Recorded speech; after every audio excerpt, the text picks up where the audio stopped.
Tere! Jätkan oma õppevideode sarjaga. Minu nimi on Anneli Rumm ja tutvustan teile täna keskkonda Vue. Tegemist on virtuaalse ruumiga, mis pakub võimalust toimetada nii reaalajas kui ka mõnel muul sobival hetkel.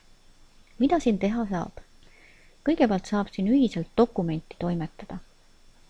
Tõmmata lauseid maha, tõsta mõni lauseosa esile ja panna juurde oma märkusi ja soovitusi.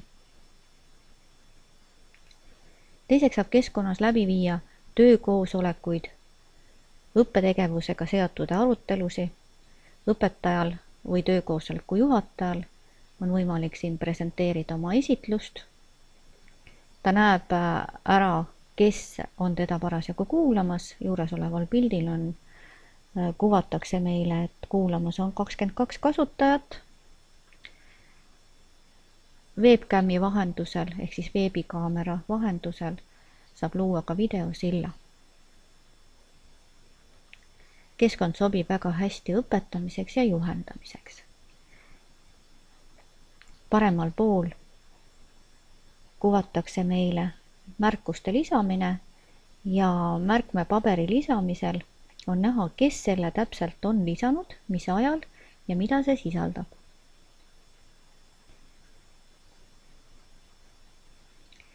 Nii Vue keskkond on selle poolest veel hea, et teda ei ole vaja arvutisse installeerida, vaid siia pääseb ligi veebi vahendusel.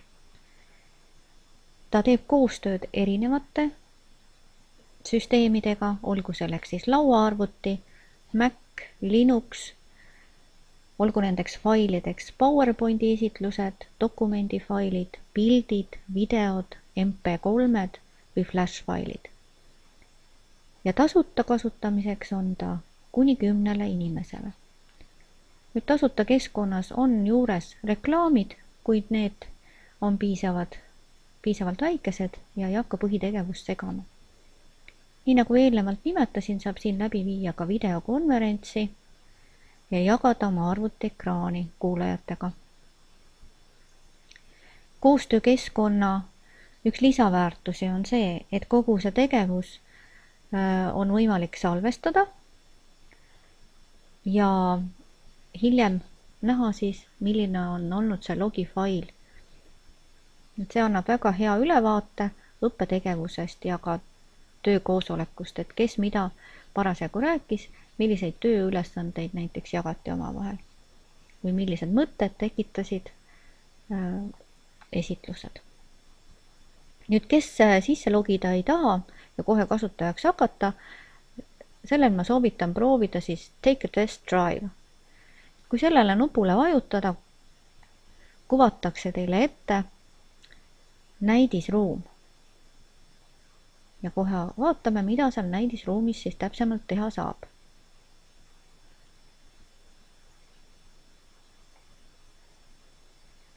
Kõigepealt teid tervitatakse ja öeldakse, et tegemist on koostöö kohtumiskohaga ja teile on antud õigus sisestada siia erinevat materjali, joonistada ja teha märkmeid. Nüüd lehekülgede vahel liikumiseks tuleks kasutada üleval neid siniseid nooli.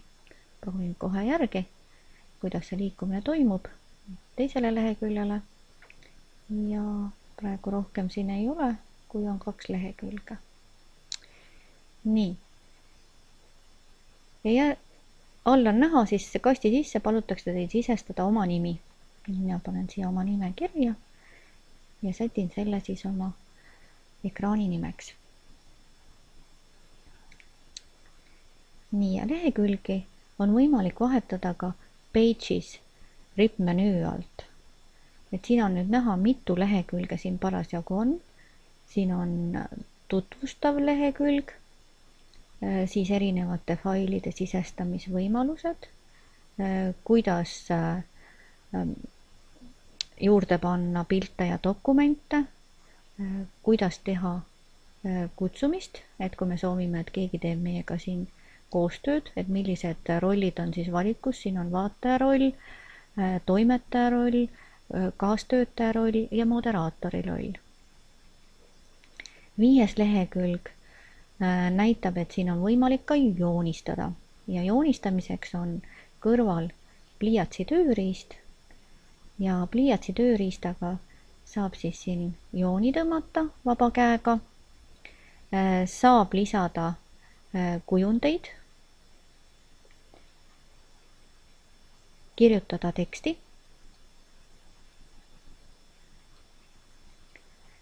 ja nagu ülevalt menüüst on näha, saab seda teksti ka redigeerida.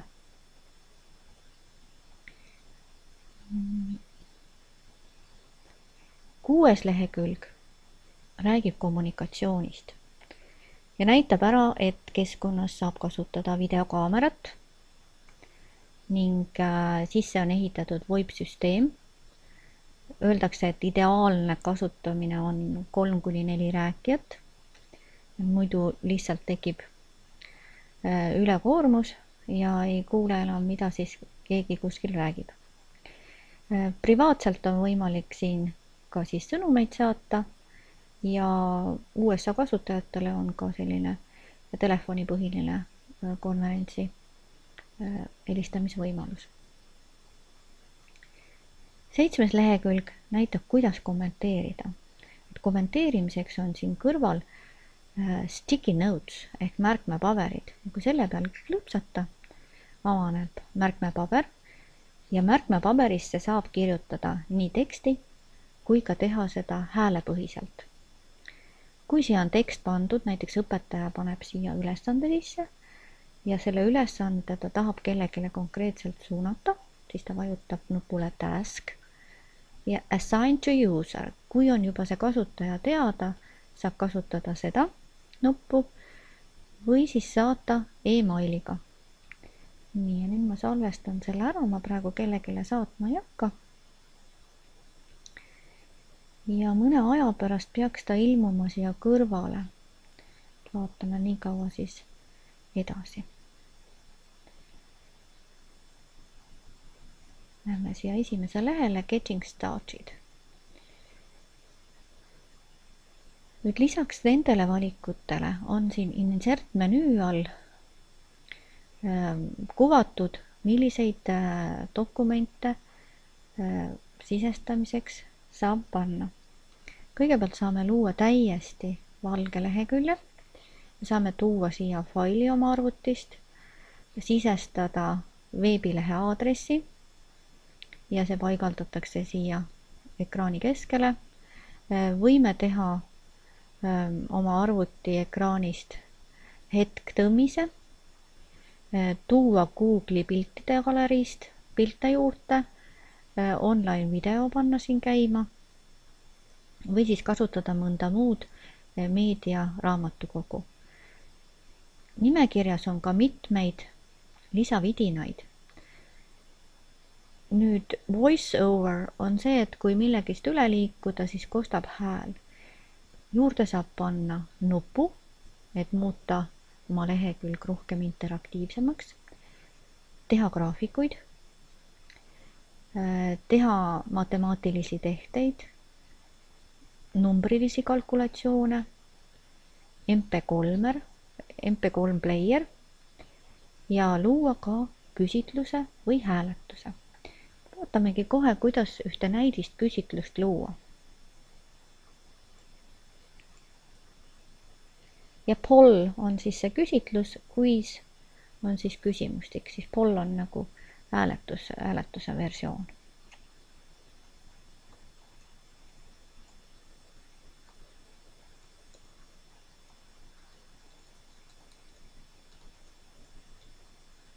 Teen ühe hästi lihtsa ja luban vastata ainult ühe konkreetse vastusega.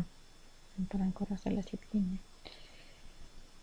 Nii, paneme siia nimetust.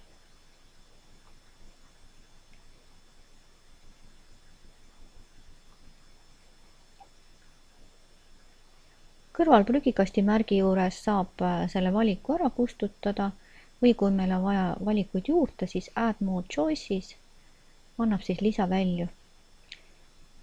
Kui soovime rohkem küsimusi juurde panna, siis add another question annab uued väljad, kuhu saab uue küsimuse juurde panna.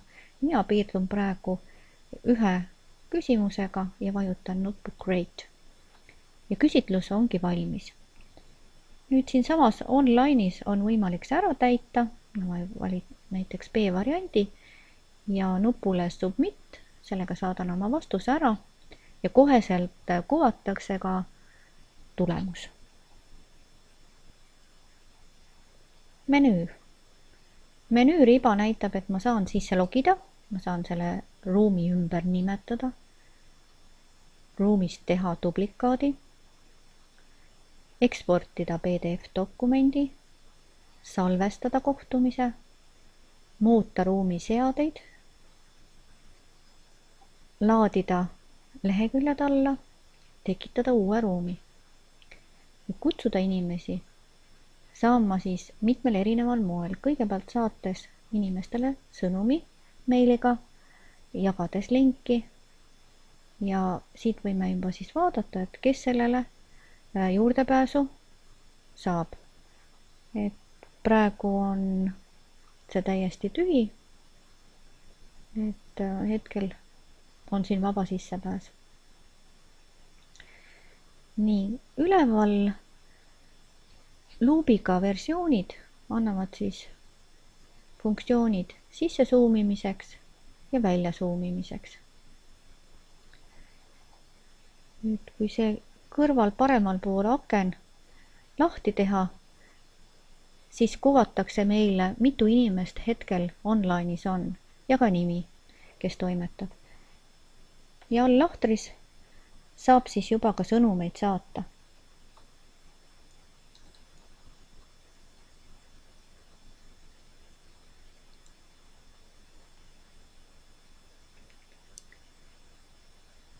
Ja sõnumite juures näidatakse ka ära aeg, millal see sõnum siis saadeti. Et hetkel on siin näha, et kell 1 on proovitud siis sõnumit saata.